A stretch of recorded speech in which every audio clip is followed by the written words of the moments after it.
The name the Harcourts tried to erase was read aloud in a room built to preserve theirs.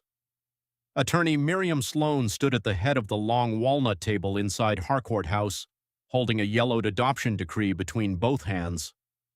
Around her sat the children, grandchildren, and advisors of the late billionaire Theodore Harcourt.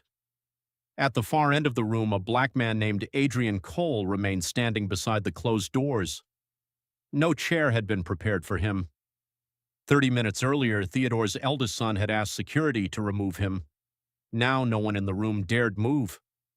Miriam adjusted her glasses and read the line again. On the 17th day of September, 1987, Theodore James Harcourt and his lawful wife, Margaret Elise Harcourt, became the legal parents of Adrian Matthew Cole, thereafter to be known as Adrian Matthew Harcourt. Theodore's daughter dropped her teacup. Porcelain shattered against the polished floor. Adrian did not react. He looked at the document in Miriam's hands and heard only one word: Harcourt. The surname had never belonged to him in public, but according to the court, it had belonged to him for nearly 40 years. Theodore Harcourt had died 12 days earlier at the age of 82. He left behind a property empire, a chain of luxury hotels, controlling shares in Harcourt Urban Development, several private foundations, and a fortune estimated at more than $4 billion.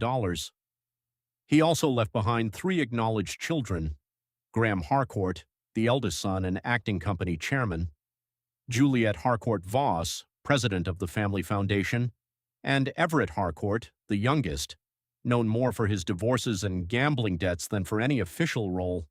Every newspaper obituary named them.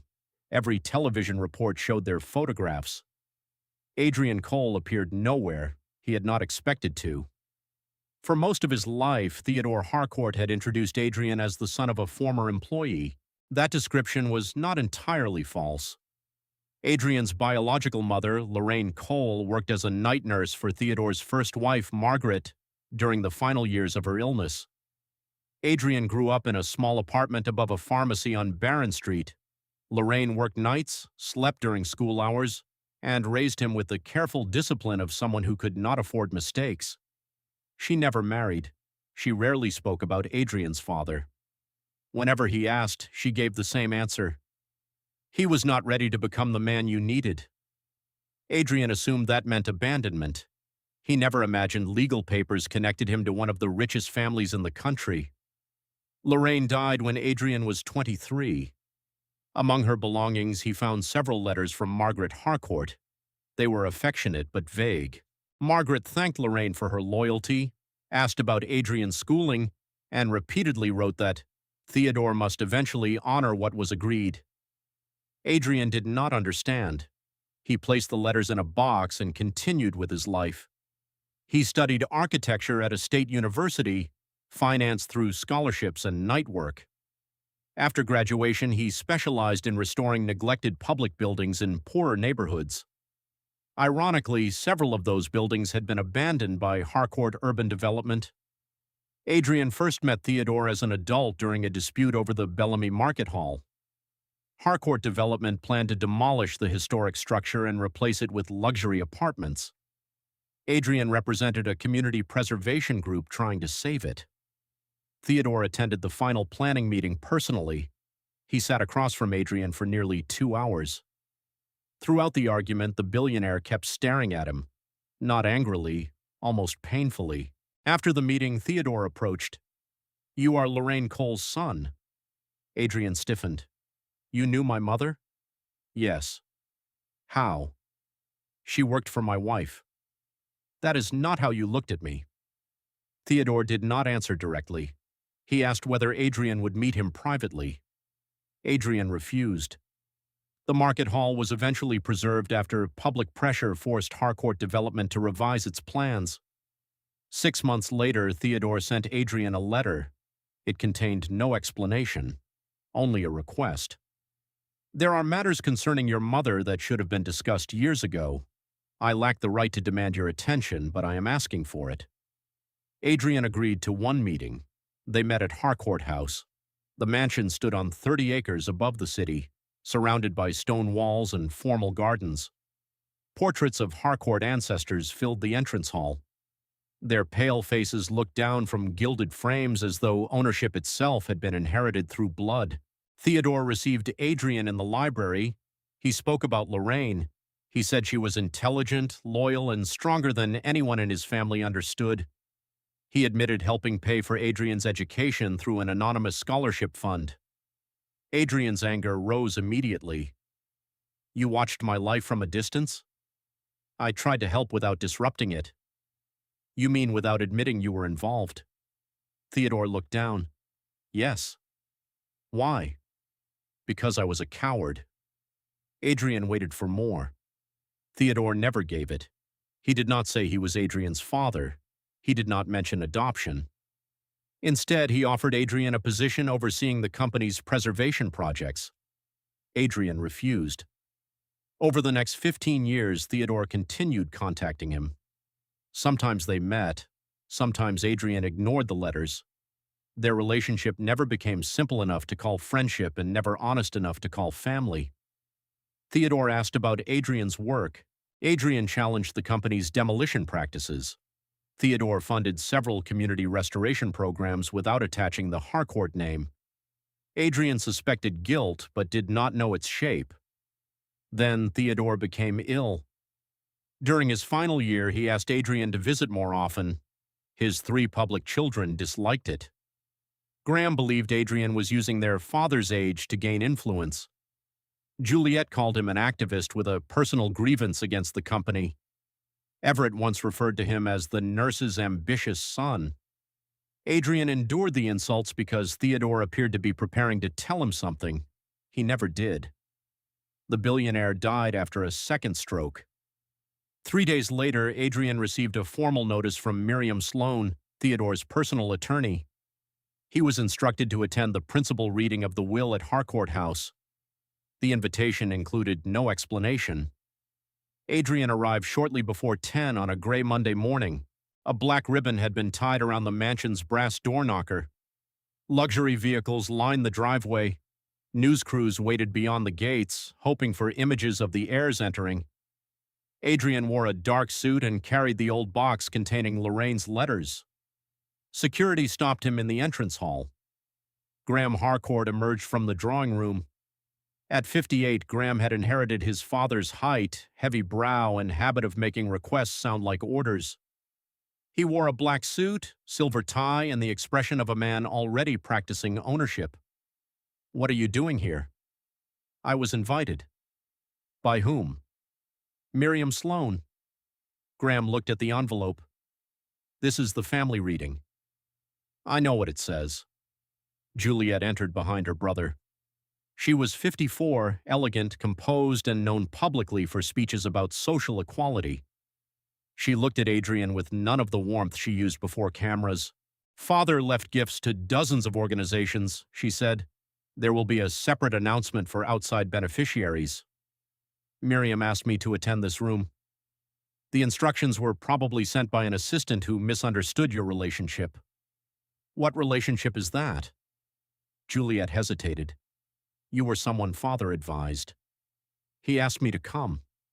"He is no longer here to clarify." Adrian looked past them toward the library doors. "Then the attorney can." Everett arrived with his second wife and adult daughter. "What is happening?"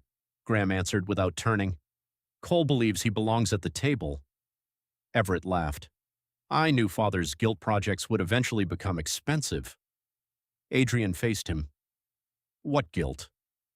Everett's smile faded. "That is what you came to discover, isn't it?" Juliet touched her brother's arm. "Enough." No one explained. Graham signaled to security. "Escort Mr. Cole to the West office. Miriam can speak with him after the reading." Adrian did not move. "My invitation is clear." "So am I." A voice came from the library. "Mr. Cole is required to attend." Miriam Sloan stood in the doorway. She was 63 with short silver hair and a severe black suit. She had represented Theodore for more than 30 years and possessed the unusual confidence of someone who knew where every family secret was buried. Graham lowered his voice. Miriam, this is not appropriate. It is legally necessary. For what? You will hear inside. Adrian entered the library.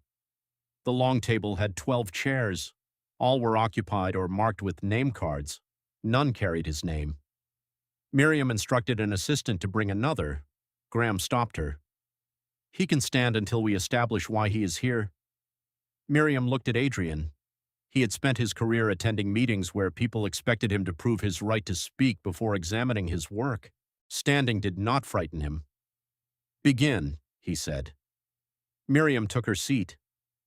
Theodore's will started conventionally. He left personal jewelry, artwork, houses, and financial trusts to his acknowledged children and grandchildren. Graham received the city penthouse and an investment account. Juliet received the coastal home and funding for the Harcourt Foundation, though the foundation would now be supervised by an independent board. Everett received a protected annual income but no direct control over the principal. He objected immediately. My father placed me under financial guardianship. He prevented creditors from taking the inheritance, Miriam said. Several grandchildren received education trusts and property. Long-serving employees received substantial gifts. Adrian's name did not appear. Graham relaxed gradually. The presence of Lorraine's son began to seem like one final charitable gesture rather than a threat. Then Miriam reached the section concerning Harcourt urban development. Theodore's controlling shares would not pass directly to Graham. They would enter the Harcourt Continuity Trust. The trust required independent oversight, preservation commitments, tenant protections, and a complete audit of historic property acquisitions. Graham's expression darkened.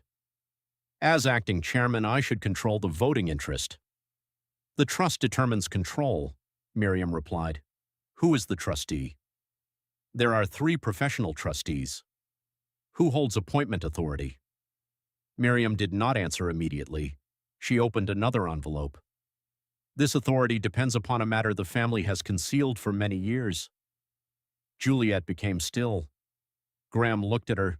She did not meet his eyes. Miriam removed the yellowed adoption decree. Adrian saw the court seal before she began reading.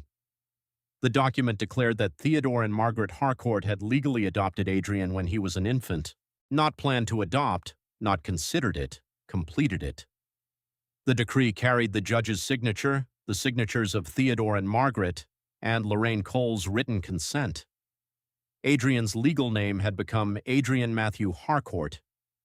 The room dissolved into accusations. That is impossible, Graham said. Juliet's face had gone pale. Everett stood. Mother never adopted anyone. Miriam raised her voice. The decree is authentic. Then why did he live with Lorraine? Graham demanded. That will be explained. Adrian could barely hear them. He looked at Miriam. My mother surrendered me. No. Then why did she raise me? The original arrangement allowed her to remain your physical guardian temporarily. Why? Miriam placed the decree on the table. Because Margaret Harcourt was dying, and Theodore feared the family's reaction. Adrian looked toward the portraits on the library walls. What reaction? No one answered. Miriam opened a second document. Lorraine had been more than Margaret's nurse. She had been Theodore's companion during a long separation in his marriage. Adrian was their biological son. The truth entered the room slowly and changed every face. Graham struck the table. You are saying father had a child with an employee and mother adopted him? Yes. Why would she do that? Because Margaret knew before Adrian was born. Miriam began reading from Margaret's sworn statement. Theodore and Margaret's marriage had become emotionally distant after the death of their youngest infant. They remained together publicly because of family and business expectations. During that period, Theodore began a relationship with Lorraine. When Lorraine became pregnant, Theodore confessed. Margaret initially planned to leave him, then she met Lorraine. The 2 women formed an agreement designed to protect Adrian from the Harcourt family's prejudice and Theodore's weakness. Margaret insisted the child be legally recognized. Theodore feared his father, Silas Harcourt, who controlled the company and had openly opposed interracial relationships. Silas threatened to disinherit Theodore, remove him from the business, and use the family's influence to challenge Lorraine's fitness as a mother. Margaret proposed the adoption. By becoming Adrian's legal mother, she believed she could protect his inheritance rights and prevent Silas from taking him from Lorraine through a custody fight. Lorraine agreed only if she continued raising Adrian. The adoption decree granted Theodore and Margaret legal parenthood but placed Adrian in Lorraine's physical care until the family could publicly acknowledge him. Margaret expected that to happen after Silas died. It did not. Silas died when Adrian was 6. By then, Margaret's illness had worsened. She demanded that Theodore bring Adrian into the family. Graham was already a teenager. Juliet was 11. Everett was 7. Theodore hesitated. He feared scandal, damage to the company, and the reaction of his children. Margaret wrote, "Theodore speaks of time as though truth improves while waiting. It does not. Delay is becoming the decision." Margaret died 2 years later. Theodore still did nothing. Lorraine continued raising Adrian under the Cole surname. The adoption records were sealed. Theodore's legal department created private trusts for Adrian's education and care, but Lorraine rejected most direct payments because she feared money would allow the Harcourts to control their lives. She accepted medical help and the scholarship arrangement only after Theodore promised Adrian would eventually receive the truth. He broke that promise. Adrian gripped the back of an empty chair. "You knew." He was looking at Graham. Graham's silence answered before his words did. "I knew there had been a child," he said, "not an adoption." Juliet closed her eyes. Adrian turned toward her. "What did you know?" She spoke quietly. "I found Mother's letters after she died." "How old were you?" 17. "And you said nothing?" "Father told me Lorraine chose to keep you separate." "My mother wrote to Margaret for years asking when the agreement would be honored." "I never saw those letters." "You never looked." Juliet's eyes filled with tears. "That is fair." "No, fair would have been telling me my name." Everett stared at the decree. "Why was it not canceled?" "Because adoption cannot be erased privately," Miriam said. "Theodore and Margaret remained Adrian's legal parents. Then our birth certificates, trusts, everything remain valid. Adrian's existence does not invalidate yours." Graham understood the larger consequence. "He is legally Father's eldest surviving son?" Miriam nodded.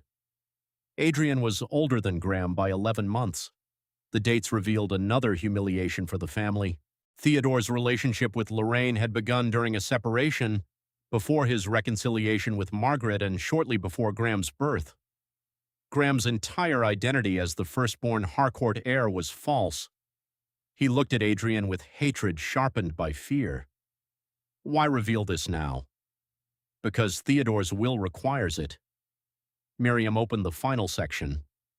The Harcourt Continuity Trust named the founder's legal children as primary family beneficiaries. Theodore listed all 4, Graham, Juliet, Everett, and Adrian Matthew Harcourt. But the distribution was not equal. Theodore had documented decades of company decisions made by his public children. Graham had approved aggressive property acquisitions that displaced low-income tenants while hiding violations from his father. Juliet's foundation had funded highly visible projects while rejecting legal aid programs that challenged Harcourt developments. Everett had used company loans to finance personal ventures. Adrian had received no family position, no inheritance advances, and no use of the Harcourt name. Yet his independent architecture practice had preserved buildings and communities damaged by the company. Theodore wrote, "The child whose name we concealed became the only one who understood what the Harcourt name had done to people without one." The trust granted Adrian authority to appoint 2 of the 3 independent trustees and serve as its family protector.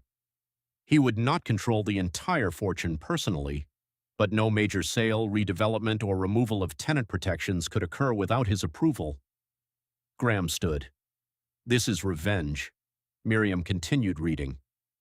Theodore left Adrian a separate inheritance, Harcourt House, the surrounding property, his personal archives, and 30% of his private investment holdings. The remaining private wealth was divided among all 4 children. Graham laughed bitterly. So he gives the family home to the man who never lived here. Adrian finally pulled out the empty chair. He sat. No, he said. He gave it to the son you made sure never lived here. Graham turned toward Miriam. We will challenge everything. Theodore expected that. Of course he did. You helped design this. I helped him document it. Miriam produced medical evaluations, recorded interviews, correspondence, and a video statement. Theodore appeared on a screen at the end of the library. He looked frail but mentally clear. His voice was slow.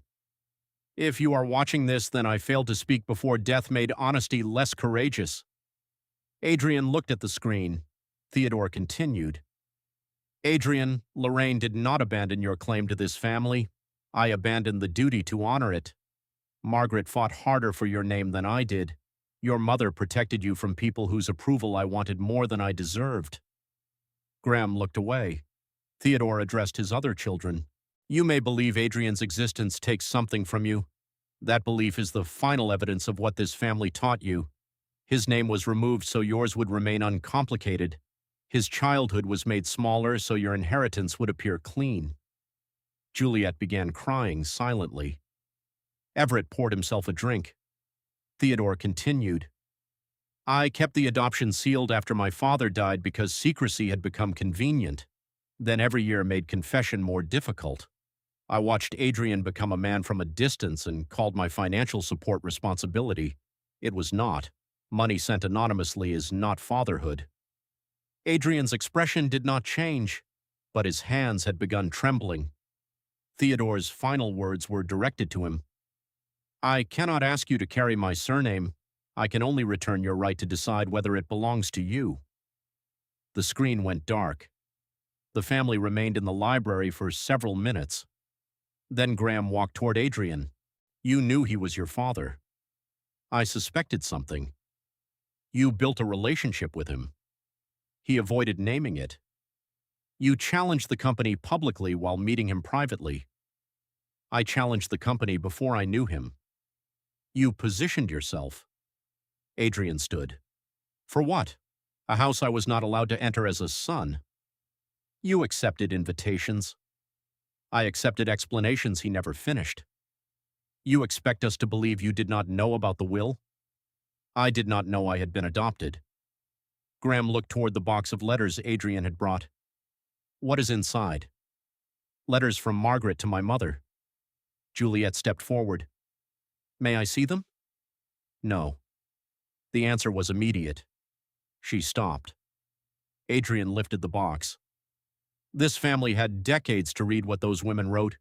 You do not receive them because the lawyer finally forced you to listen. He left the library. No one tried to stop him. Outside Harcourt House, reporters had learned that the reading was delayed. They shouted questions as Adrian walked toward his car. He gave no statement. By evening, someone inside the family leaked the adoption story. Headlines described Adrian as the billionaire's secret black son. Some called him a hidden heir. Others called him an alleged heir despite the court decree. Graham's representatives released a statement questioning whether Theodore had been manipulated late in life. Juliet issued no statement. Everett told a reporter the family was shocked by documents none of us had ever seen.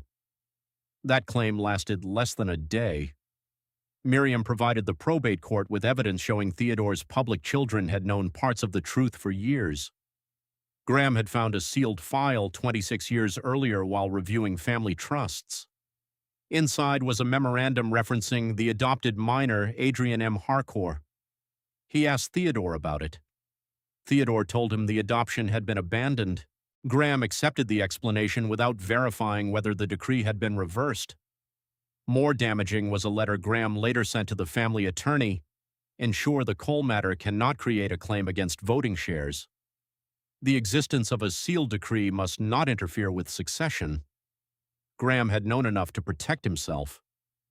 Juliet found Margaret's diary and several letters in the family archive. She placed them inside a restricted collection unavailable to researchers. One diary entry named Adrian explicitly.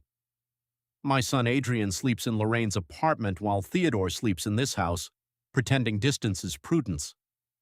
Juliet told herself she was protecting her mother's privacy. In reality, she had hidden evidence that contradicted the Harcourt family history she managed through the foundation. Everett knew least, but he admitted hearing relatives refer to Lorraine's child and laughing that Theodore paid for his silence. No one searched for Adrian. No one asked what he had been told. They inherited the benefit of the secret and treated ignorance as innocence. The legal challenge began 3 weeks later. Graham argued that Theodore's final will was driven by guilt and mental deterioration. His attorneys claimed Adrian cultivated a relationship with Theodore while publicly attacking the family company. They requested access to every communication between them. The records did not support manipulation. Adrian refused money repeatedly. He declined company appointments.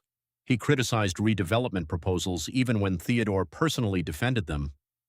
In one recorded meeting, Theodore offered him $10 million to establish a preservation fund. Adrian answered, "Stop demolishing the buildings first. Funding photographs of the ruins afterward is not preservation." Theodore laughed, then agreed.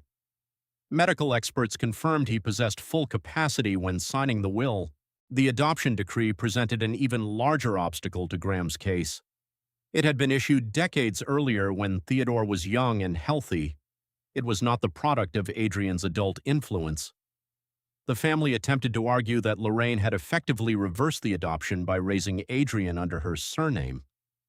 The court rejected that immediately. No termination order existed. No new adoption occurred. The legal parent-child relationship remained.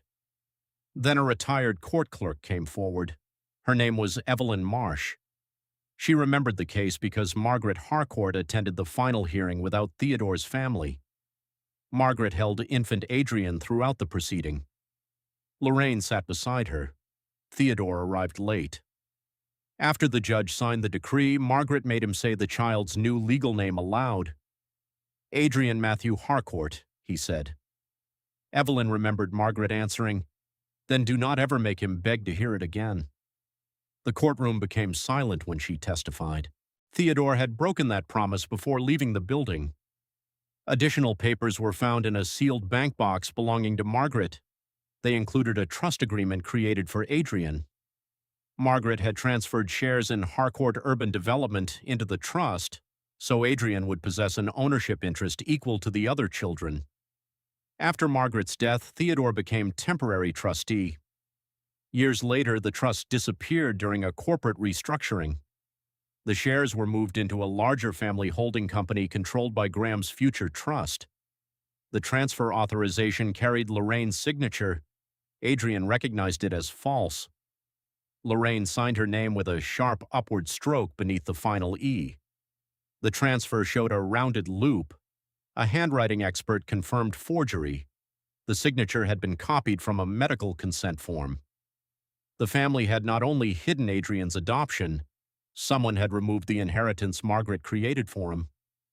Miriam began investigating. The transfer had been arranged by Theodore's former chief counsel, Roland Sayer, under pressure from Silas Harcourt shortly before his death. But Theodore discovered it years later.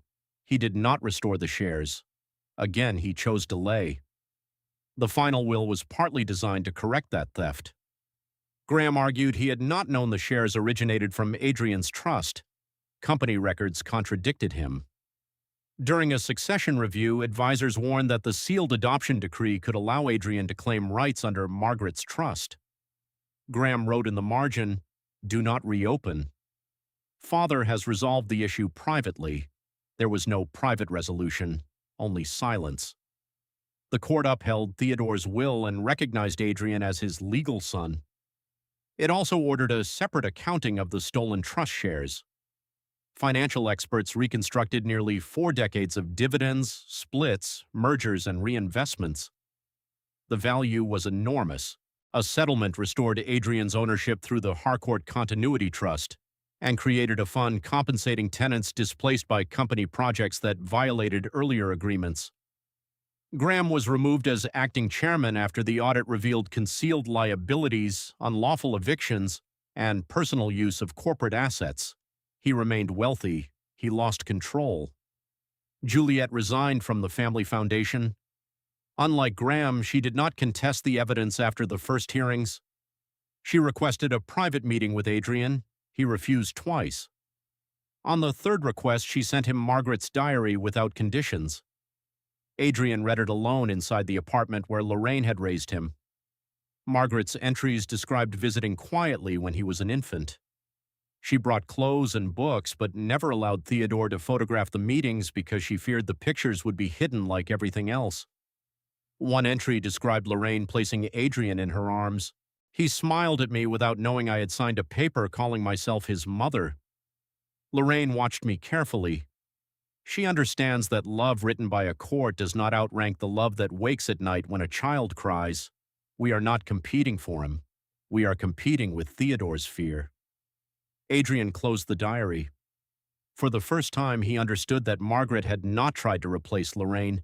She had tried to protect both of them. He agreed to meet Juliet. They sat inside the abandoned Bellamy Market Hall, the building where Adrian first confronted Theodore. Juliet looked around at the restored brick arches. You saved this place. The community saved it. Father said you always corrected him when he gave you credit. He liked ownership, even over apologies. Juliet accepted that. I hid Mother's diary. Yes. I told myself the public would misunderstand her. You were protecting the family story. Yes. Which part? That she was devoted to Father, that our childhood was stable, that his relationship with Lorraine was temporary. My entire life was not temporary. I know. You know now because the papers were read aloud. Juliet looked down. That is true. Did you ever consider finding me? Yes. Why didn't you? I was afraid you would hate us. Adrian's voice remained calm. So you protected yourself from the anger caused by what you were continuing to do. Tears appeared in her eyes. Yes. He did not comfort her, but he did not leave. Months later, Juliet began helping independent archivists open the Harcourt family records. She had no authority over Adrian's decisions and received no public redemption campaign. She worked quietly. Some descendants objected when the official family history was rewritten. The revised archive included Lorraine Cole, not as a nurse who received family charity. As Adrian's biological mother, Theodore's partner, and the woman who raised the child the Harcourts legally claimed but publicly rejected. Margaret appeared not merely as Theodore's wife, she was identified as Adrian's adoptive mother and the person who fought to secure his legal rights. Theodore's failures were recorded alongside his later attempts to correct them. Adrian refused to turn him into either a monster or a redeemed patriarch. He loved selectively and acted courageously too late, Adrian told the archivists. Write both. Harcourt House did not become Adrian's permanent residence. He found the portraits oppressive and the formal rooms designed for people who expected service rather than life. He transformed part of the mansion into the Lorraine and Margaret Center for Housing Justice and Family Records. The center provided legal help to people facing hidden adoptions, sealed identities, inheritance fraud, and property displacement. Theodore's private library became a public archive. The walnut table where Adrian's name was read remained in place. One detail changed. Every seat became identical. No chair at the head, no family section. Adrian kept the Cole surname professionally. When the court offered to amend his official records publicly, he chose a combined legal name, Adrian Cole Harcourt. A reporter asked why he kept the name of a mother who had signed adoption consent. Because Lorraine did not give me away, he answered. She agreed to papers meant to protect me, then stayed for every ordinary day the Harcourts avoided. Do you consider yourself a Harcourt? I consider it part of my legal history, not your identity. No family gets to hide a name for 40 years and then demand gratitude when it is returned. Everett eventually accepted the protected trust Theodore left him. He avoided public discussion of Adrian, though he once sent a brief apology. Adrian did not respond. Graham continued appealing his removal from company control. He failed. During the final board hearing, he accused Adrian of destroying the family legacy. Adrian answered, "The legacy was already damaged. You were protecting the version without witnesses." Under the restructured company, Harcourt Urban Development was required to review projects built through coercive purchases, forged transfers, and concealed ownership claims. Several properties were returned to community trusts. Others funded restitution agreements. Profits fell during the first year. Executives complained. Adrian reminded them that income created by unresolved theft was not stability. 5 years later, the company was smaller but legally stronger. It focused on restoration, mixed-income housing, and projects requiring resident ownership shares. The family name remained on the company. Adrian insisted it carried the weight of the corrected history. At the annual archive opening, a young student asked him which woman was his real mother. The question came from innocence, not cruelty. Adrian looked toward 2 photographs displayed side by side, Lorraine holding him on the steps of their apartment, Margaret holding the adoption decree outside the courthouse. "Lorraine raised me," he said. "Margaret fought to protect my legal place. They did different things. I do not need to erase one woman to honor the other." "What about Theodore?" "He was my father." "Was he good?" Adrian looked toward Theodore's portrait. "Sometimes." The child waited. Adults often dislike that answer because it refused simplicity. Adrian continued. "He helped from a distance when he should have stood beside us. He told the truth after many of the people who needed it had died. Doing something right late does not make the delay harmless." Years later, Miriam Sloan donated the original adoption file to the center. The decree was displayed behind protective glass. The crucial line remained visible: Adrian Matthew Harcourt. Beside it was Lorraine's consent statement. She had added one handwritten condition beneath her signature: "My son will retain full knowledge of me and will never be taught that I surrendered him from lack of love." The Harcourt attorneys had ignored the condition. The family had done worse. They hid the decree, concealed Margaret's diary, transferred Adrian's trust shares, and allowed him to grow up believing Theodore's attention was anonymous charity. They believed erasing his surname would erase his rights, but the adoption had never been canceled. The court remembered what the family chose to forget. At the final will reading, they made Adrian stand because they considered him an outsider.